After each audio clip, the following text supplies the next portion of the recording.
रजीम बिस्मिल्लाहिर्रहमानिर्रहीम अस्सलामु अलैकुम रहमतुल्लाहि बरकातुहू रब्बी यस्सिर वला तुअस्सिर व तम्मिम बिल खैर। आज हम अल्फाज मायने लेंगे। अब हम पहले पर देखेंगे क्या है।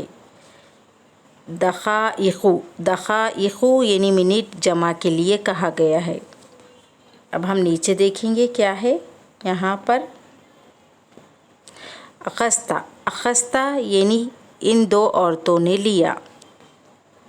अब हम नीचे देखेंगे क्या है इसके बाद। माँ यानी साथ के लिए कहा गया है। अब हम इसके बाद देखेंगे क्या है। वक़फ़तुमा, वक़फ़तुमा यानी तुम दो मर्द औरतें खड़े हुए या खड़ी हुई। अब हम नीचे देखेंगे क्या है इसके बाद।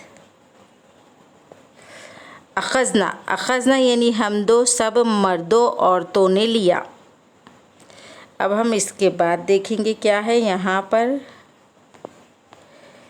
लिस्सफ़री, लिस्सफ़री यानी सफ़र के लिए। आज हम यहाँ तक ही लेंगे, इसके आगे के एपिसोड में हम आपको बाद में बताएंगे।